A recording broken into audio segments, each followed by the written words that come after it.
हरे कृष्णा राधे राधे। आपका स्वागत है आपके अपने चैनल राधा कृष्ण लीला में। आज हम आपको सुनाएंगे लड्डू गोपाल की सत्य घटना, क्यों खाए भगवान ने भक्त के थप्पड़।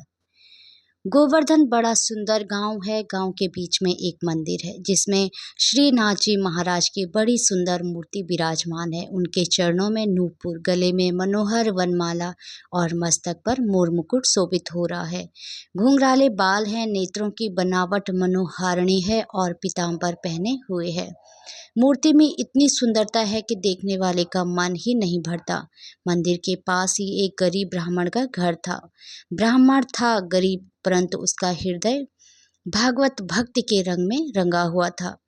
ब्राह्मणी भी अपने पति और पति के परमात्मा के प्रेम में रत थी। उसका स्वभाव बड़ा ही सरल और मिलनसार था। कभी किसी ने उसके मुख से कड़ा शब्द नहीं सुना।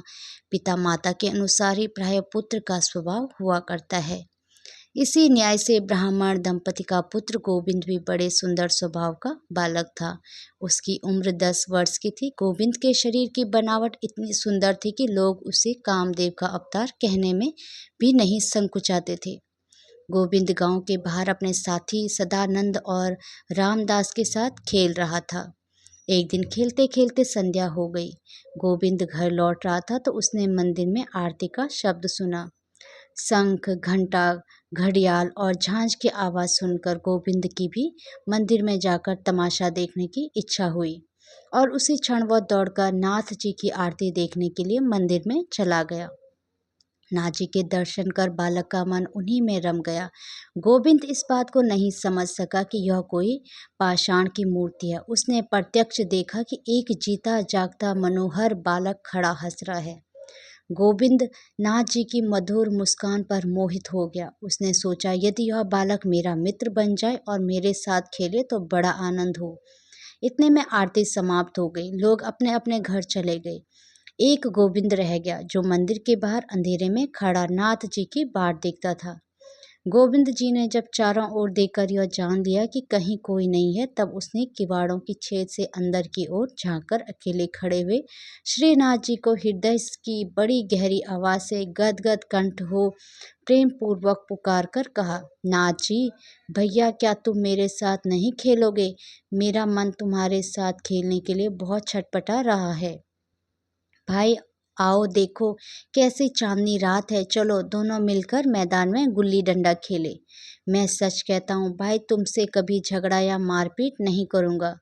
सरल हृदय बालक के अंतकरण पर आरती के समय जो भाव पड़ा उसे वह उन्मुक्त हो गया। परमात्मा के मधुर और अनंत प्रेम की अमृतमयी मल्यावायु से गोविंद प्रेम मग्न होकर मंदिर के अंदर खड़े हुए उस भक्त प्राण धन गोविंद को रो रो कर पुकारने लगा। बालक के अश्रुशक्ति शब्दों से बड़ा काम किया। भक्त के प्रेमवश ने भगवान को खींच लिया। गोविंद ने सुनो, मानो अंदर से आवाज आती है, भाई चलो चलो आता हूँ, हम दोनों खेलेंगे। सरल बालक का मधुर प्रेम भगवान को बहुत शीघ्र खींचता है। बालक ध्रुव के लिए चतुर्भुजधारी होकर वन में जाना पड़ा।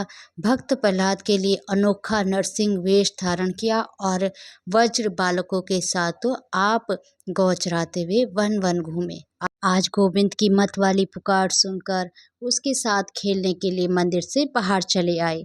धन्य प्रभु, न मालूम तुम माया के साथ रमकर कितने खेल खेलते हो, तुम्हारा मर्म कौन जान सकता है। मामूली मायावादी के खेल से लोग भ्रम में पड़ जाते हैं, फिर तुम तो मायावादियों के सरदार ठहरे। बेचारी माया तो तुम्हारी भक्त चंचरी के स्वित चरण कमलों की चेरी है, अतः तुम्हारे खेल के रहस्य को कौन समझ सकता है। इतना अवश्य कहा जा सकता है कि तुम्हें अपने भक्तों के साथ गायें धोते फिरे थे और इसलिए आज बालक गोविंद के पुकारते ही उसके साथ खेलने को तैयार हो गए। गोविंद ने बड़े प्रेम से उनका हाथ पकड़ लिया। आज गोविंद के आनंद का ठिकाना नहीं है। वह कभी उनके कर कमलों का स्पर्श कर अपने को धन्य मानता है, कभी उनके नुकीले नेत्रों को निहार कर मोहित होता है, तो कभी उनके सुरीले शब्दों को सुनकर फिर सुनना चाहता है। गोविंद के हृदय में आनंद समाता नहीं। बात भी ऐसी है, जगत का समस्त सौंदर्य जिसकी सौंदर्य राशि का एक तुच्छ अंश है, उस अनंत और असीम रूप राशि को प्रत्यक्ष प्राप्त कर ऐसा कौन है जो मुग्ध ना हो। नए मित्र को साथ लेकर गोविंद गांव के बाहर आया। चंद्रमा की चांदनी और छिटक रही थी। प्रियतम की प्राप्ति से सरोवर में कुमुदनी हंस रही थी। पुष्पों की अर्ध विकसित कलियों ने अपनी मंद मंद सुगंध से समस्त वन को मधुमय बना रखा था। मानो प्रकृति अपने नाथ की अभय प्रार्थना करने के लिए सब तरह से सज धज कर भक्ति पूर्वक पुष्पांजलि अर्पण करने के लिए पहले से तैयार थी। ऐसी मनोहर रात्रि में गोविंद नाथ जी को पाकर अपने घर बार, पिता माता पिता, नींद भूख को सर्वदा भूल गया। दोनों मित्र बड़े प्रेम से तरह तरह के खेल खेलने लगे। गोविंद ने कहा था कि मैं झगड़ा या मारपीट नहीं करूंगा, परंतु विनोद प्रिय नाथ जी की माया से मोहित होकर वह इस बात को भूल गया। खेलते खेलते किसी बात को लेकर दोनों मित्र लड़ पड़े।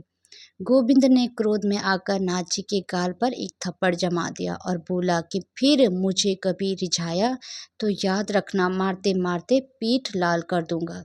सूर्य चंद्र अनल अनिल जिसके भय से अपने अपने काम में लगे रहे, स्वयं देवराज इंद्र जिसके भय से समय पर वृष्टि करने के लिए बाध्य होते हैं, और भयाधिपति यमराज जिसके भय से पापियों को भय पहुंचाने में व्यस्त है, वहीं त्रिभुवन नाथ आज नन्हे से बालक भक्त के साथ खेलते हुए उसकी थप्पड़ खाकर भी कुछ नहीं बोलते।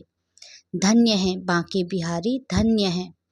हरे कृष्णा, राधे राधे। भगवान श्री कृष्ण और राधा रानी की कृपा आप सभी भक्तों पर हमेशा बनी रहे। जय श्री राधे।